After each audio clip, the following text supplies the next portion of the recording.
नमस्ते दोस्तों, हम लोग इनडेफिनिट इंटीग्रेशन पढ़ रहे हैं। आज हम लोग एक नया टॉपिक स्टार्ट कर रहे हैं, सिलेक्शन ऑफ प्रॉपर सब्स्टिट्यूशन। ये टॉपिक मेरे हिसाब से इनडेफिनिट इंटीग्रेशन में बहुत इंपॉर्टेंट है, इसलिए इसको मैं दो पार्ट में पढ़ाऊंगा। आज फर्स्ट पार्ट पढ़ाऊंगा और नेक्स्ट वीडियो में हम लोग इसको दूसरे पार्ट में और समझेंगे। किसी भी इंटीग्रैंड को हम लोग जब सब्स्टिट्यूट करते हैं तो डिसाइड नहीं कर पाते किस फंक्शन को लेट करें, और इसका कोई मेथड भी डिजाइन नहीं किया गया है। ये जितने ज्यादा हम लोग क्वेश्चन प्रैक्टिस करेंगे ये उस पर डिपेंड करता है। तो जितने ज्यादा हम लोग क्वेश्चन प्रैक्टिस करते हैं उससे एक चीज का एनालिसिस निकला है, उसको आज हम लोग समझेंगे और उससे रिलेटेड एग्जाम्पल करेंगे, जिससे आपको ये पता चल जाएगा कि किस फंक्शन को हम लोगों को लेट करना है जब कोई इंटीग्रैंड दिया हो। तो ये बहुत इंपॉर्टेंट होने वाला है, आप लोग इसको बहुत अच्छे से देखिएगा। तो समझिए, अब देखिए जैसे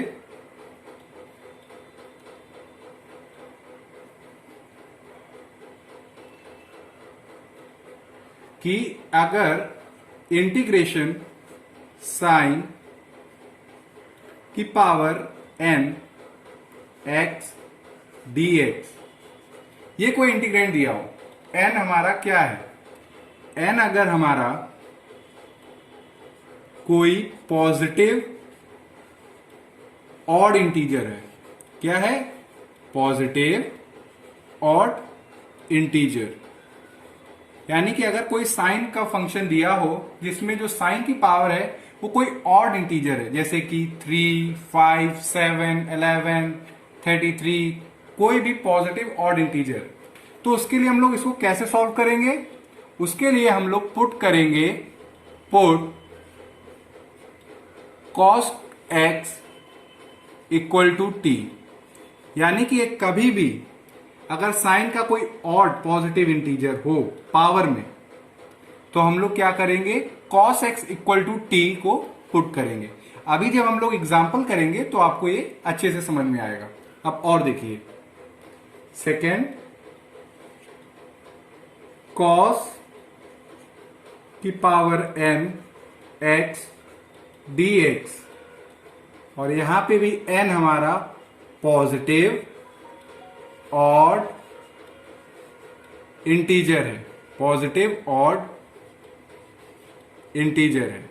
तो हम लोग क्या पुट करेंगे, sine x equal to t, ठीक है।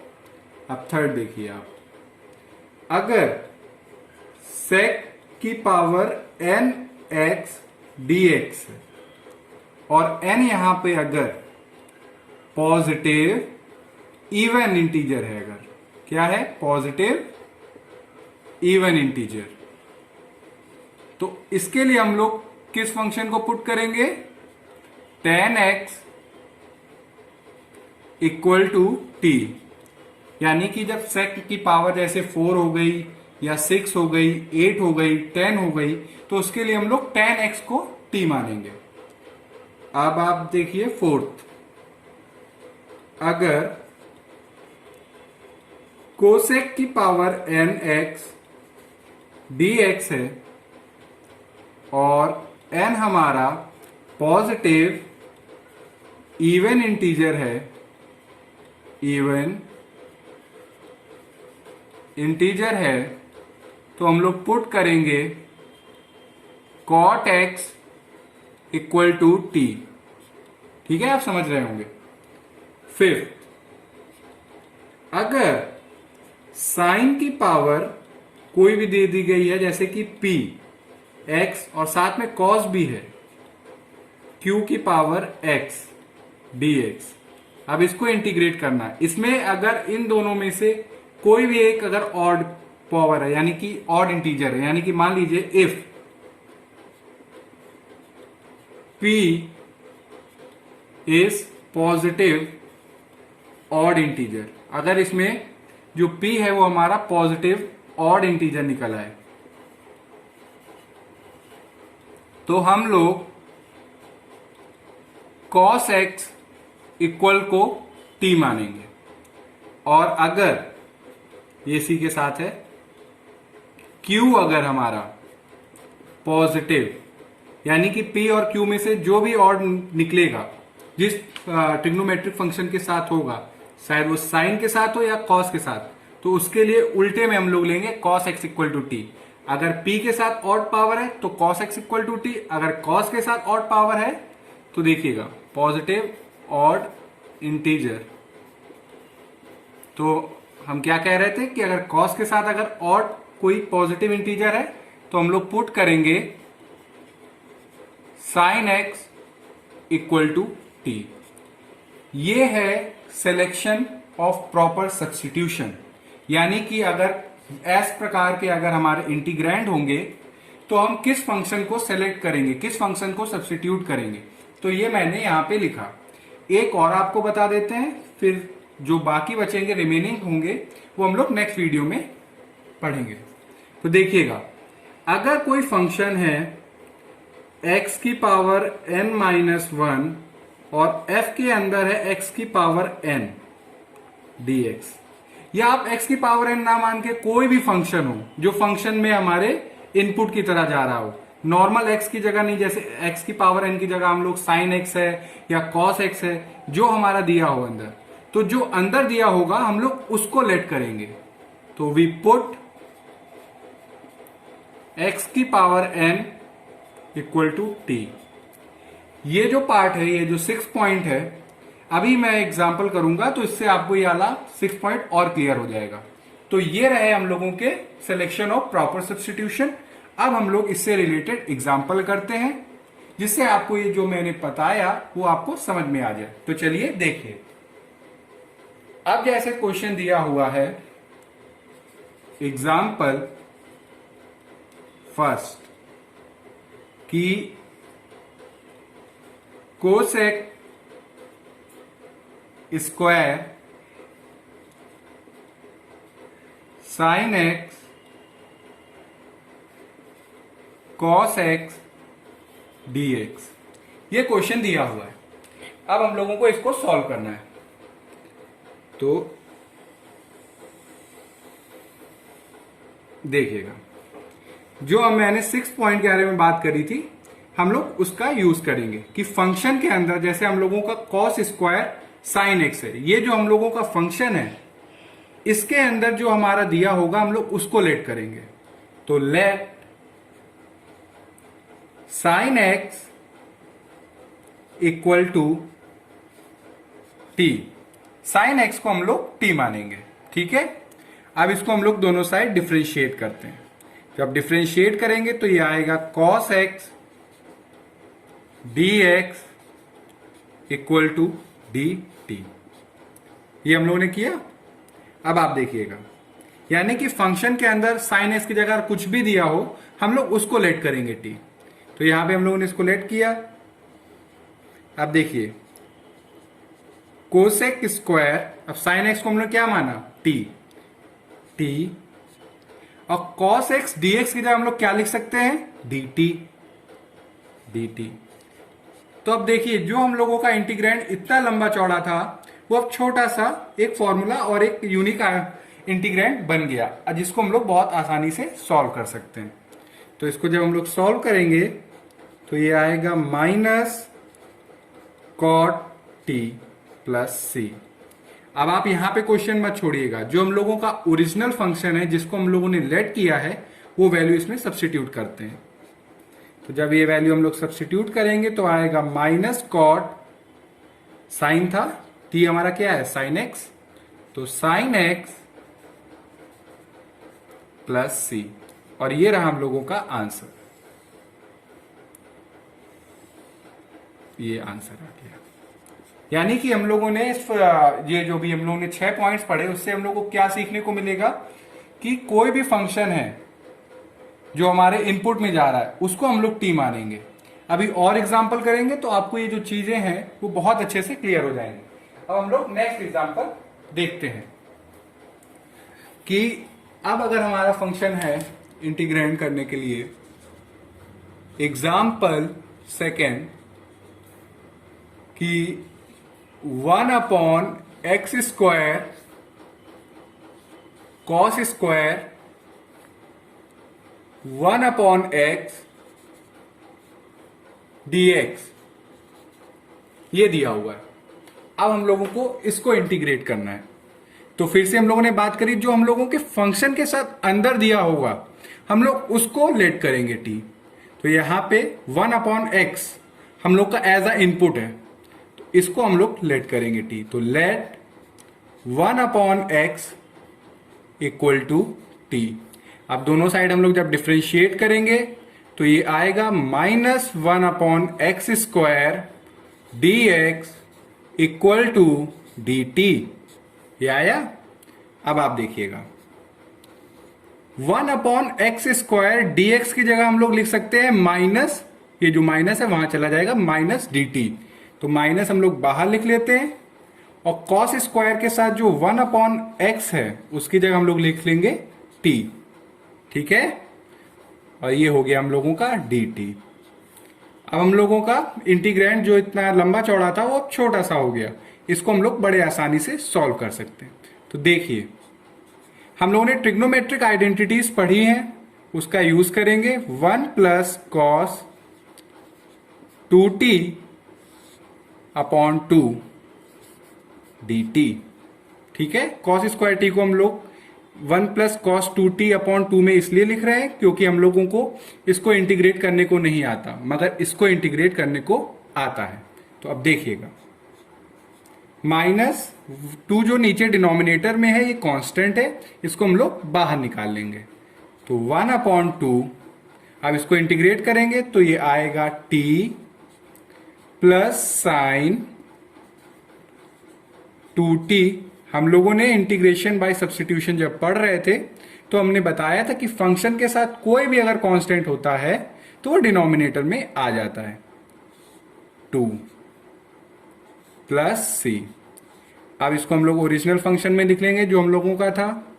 तो -1/2 1/x plus 1/2 sign 2/x plus c। ये रहा हम लोगों का आंसर। यानी कि सिलेक्शन ऑफ प्रॉपर सब्स्टिट्यूशन से हम लोगों को यह सीखने को मिल रहा है कि कोई भी फंक्शन जो दिखने में बहुत ही लीजी बिजी लग रहा हो, मगर अगर उसका अच्छे से सिलेक्शन किया जाए, कुछ फंक्शन को लेट किया जाए तो बहुत आसान हो जाएगा सॉल्व करने में। अब हम लोग थर्ड एग्जाम्पल देखते हैं। Example number 3। अब एग्जाम्पल नंबर 3 हमारा क्या कह रहा है कि इंटीग्रेशन x³ साइन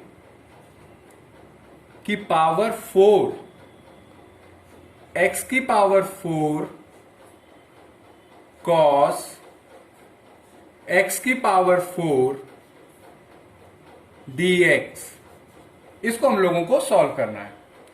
तो सबसे पहला हम लोगों का काम क्या है, जो हम लोगों के फंक्शन में इनपुट होगा फंक्शन में उसको हम लोग लेट करेंगे। तो late x⁴ equal to t। अब दोनों साइड हम लोग डिफ्रेंशिएट करेंगे तो ये आएगा 4x³ dx equal to dt। अब देखिए x³ dx हम लोगों के फंक्शन में दिया हुआ है, तो हम लोग x³ dx की जगह क्या लिख देंगे 1/4 dt।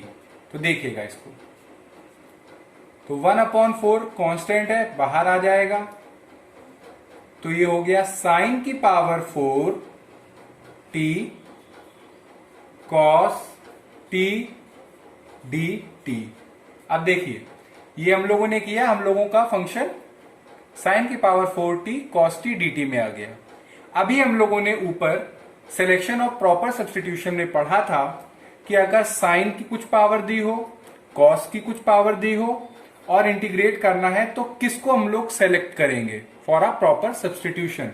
तो हमने बताया था अभी कि जिसकी ऑड पावर होगी हम लोग उसके अपोजिट को सेलेक्ट करेंगे। तो देखिए साइन की तो इवन पावर है क्योंकि 4 है, मगर कॉस की पावर ऑड है, तो इसका हम लोग अपोजिट क्या करेंगे सब्स्टिट्यूट। तो देखिएगा पुट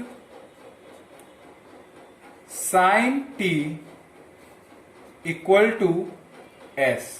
हम लोगों ने दूसरा सब्स्टिट्यूशन किया। आप देखिए इसको, दोनों साइड डिफरेंशिएट करेंगे तो आएगा cos t dt equal to ds। ये आया। अब देखिए इसको 1/4 साइन टी को हम लोगों ने s माना तो ये हो गया s की पावर 4। cos t dt की जगह हम लोग लिख सकते हैं ds। ठीक है। अब इसको देखिए कि ये हम लोगों का जो इतना बड़ा सा लंबा चौड़ा इंटीग्रेंड था वो बहुत छोटा और सिंपल हो गया। अब इसको हम लोग आराम से इंटीग्रेट करेंगे। तो जब इंटीग्रेट करेंगे तो आएगा s की पावर 5/5 प्लस c। ठीक है। अब जिस फंक्शन में ओरिजिनल दिया हुआ था अब हम लोग उसमें उसको लिख देते हैं। तो 1/20 s है क्या हम लोगों का, साइन t, साइन, और t क्या है हम लोगों का, x की पावर 4। तो x की पावर 4 की पावर कितनी है, 5 प्लस c, और ये रहा हम लोगों का आंसर। आपने देखा होगा कि हम लोगों ने 3 एग्जाम्पल पढ़े, उसमें जो 6 पॉइंट जो मैंने कहा था वो अब आपको समझ में आ गया होगा कि फंक्शन के साथ जो भी हमारा इनपुट में होगा उसको हम लोग टी लेट करेंगे। जैसे कि कोसेक स्क्वायर जो फंक्शन था उसमें साइन एक्स था तो उसको हमने टी लेट किया। 1/x square cos square 1/x में जो 1/x था उसको हम लोगों ने टी लेट किया।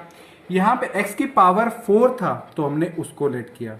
यानी कि हम लोग किसको लेट करेंगे, जो हमारे इनपुट में x की जगह नॉर्मल कोई और फंक्शन हो उसको। अब देखते हैं हम लोग फोर्थ एग्जाम्पल। तो जो फोर्थ एग्जाम्पल है वो देखिएगा, एग्जाम्पल नंबर 4 कि साइन की पावर 5x dx, साइन की पावर 5x dx। अब हम लोगों को इसको सॉल्व करना है। तो देखिए अभी हम लोगों ने सिलेक्शन ऑफ प्रॉपर सब्स्टिट्यूशन में आप देख रहे होंगे कि जब साइन की पॉजिटिव ऑड इंटीजर हो, यहां पे 5 है, तो हम लोग क्या करेंगे, cos x को t मानेंगे। तो लेट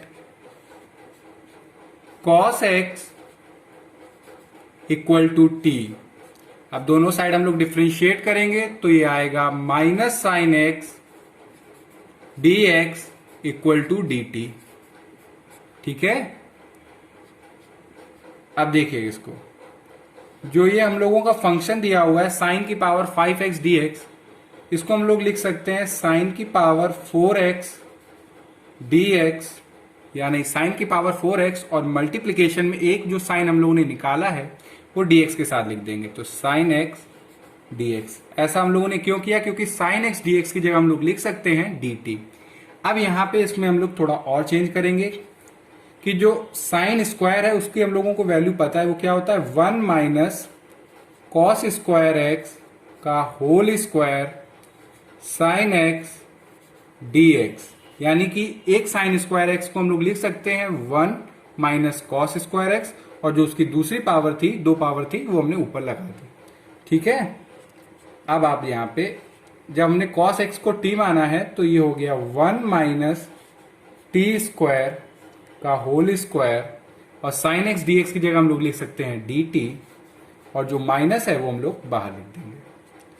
अब इसको हम लोग एक्सपेंड करेंगे तो ये आएगा 1 प्लस टी की पावर 4 माइनस 2, 1 प्लस टी की power 4 minus 2t square dt।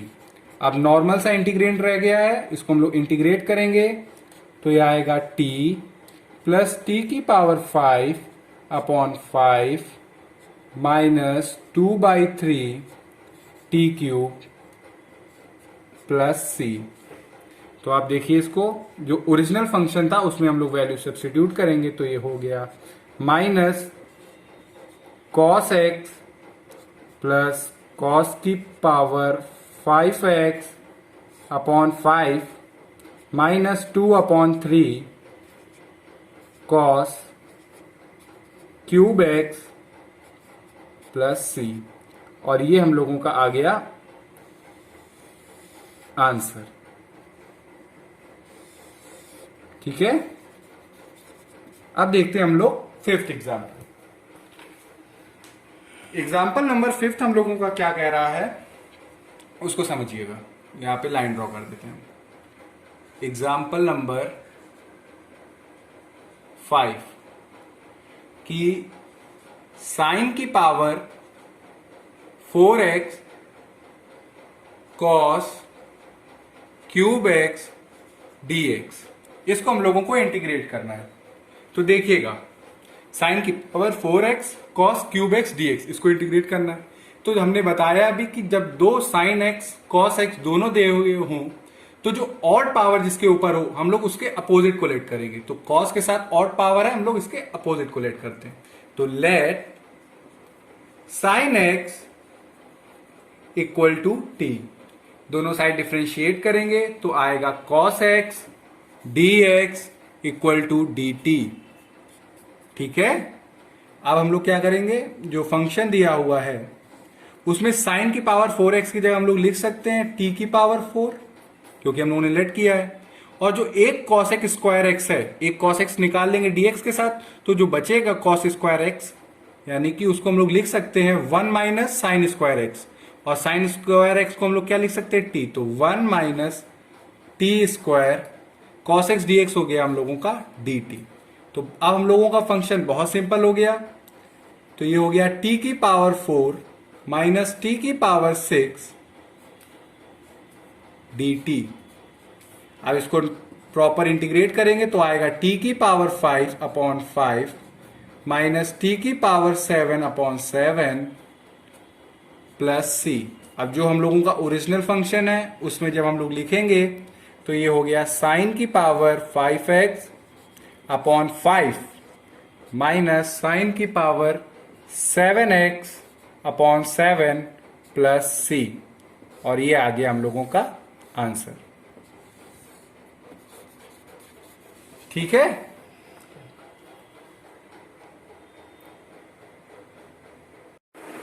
अब हम लोग बात करते हैं एग्जाम्पल नंबर 6 की। एग्जाम्पल नंबर 6 है हमारा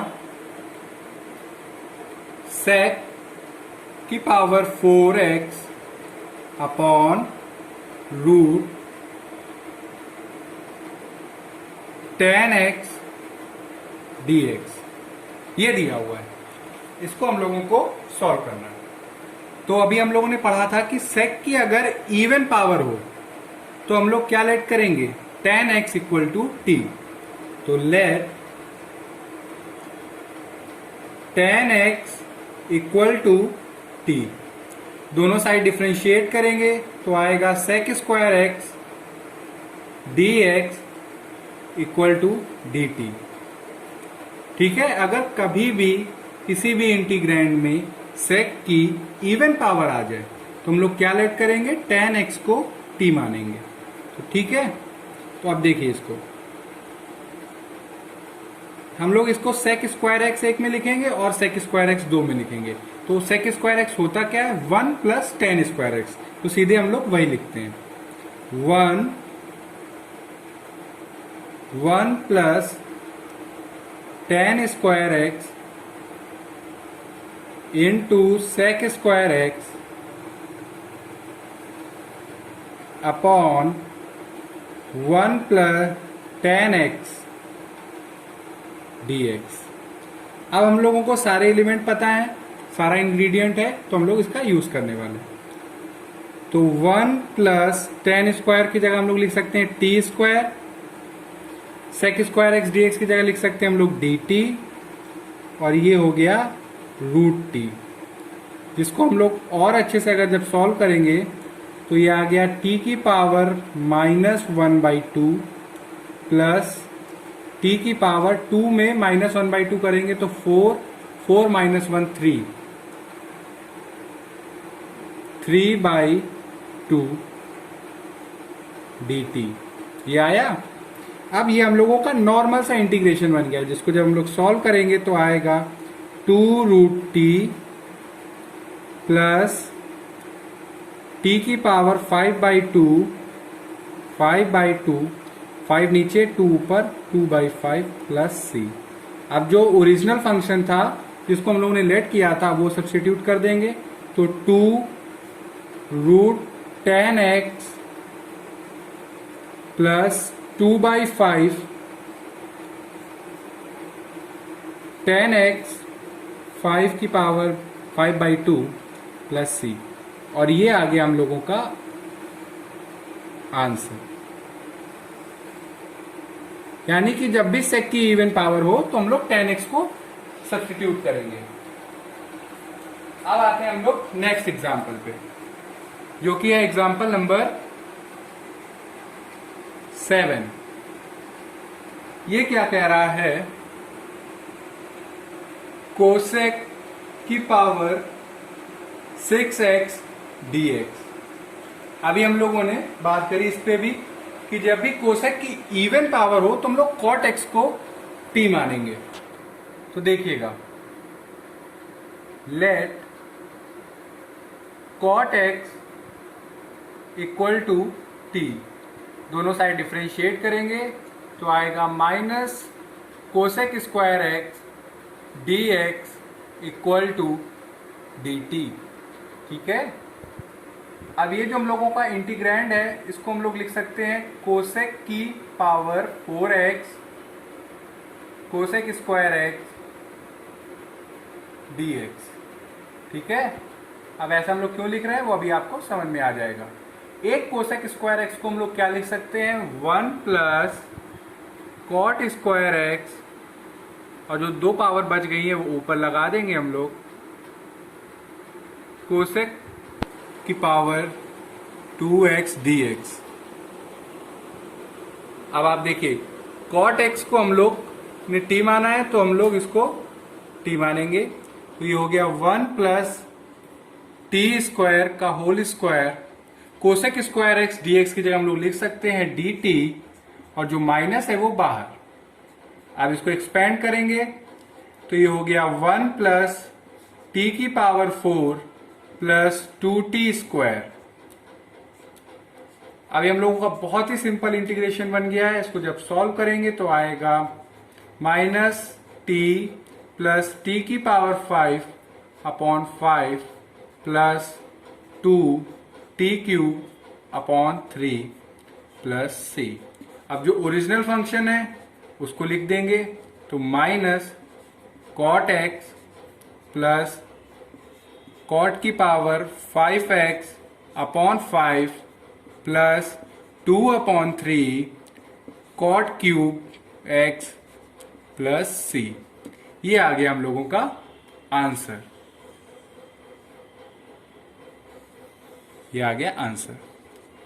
अब हम लोग एक और क्वेश्चन करते हैं जिससे हम लोगों का जो 6 पॉइंट है बहुत अच्छे से क्लियर हो जाए, जिससे मुझे भी ना लगे कि आपके अंदर कोई डाउट रह गया। तो एग्जाम्पल नंबर 7 हो गया था, ये 8 है। एग्जाम्पल नंबर 8 कि आप मान लीजिए कि ये फंक्शन दिया हो 1 upon x cos square 1 plus log x dx। अब इसको समझिएगा फिर से कि अगर हमारे फंक्शन में इनपुट में कोई फंक्शन हो जो नॉर्मल ना हो, हम लोग उसको लेट करेंगे। तो देखिएगा, let 1 plus log x equal to t, दोनों साइड डिफ्रेंशिएट करेंगे तो आएगा 1 upon x d x equal to d T.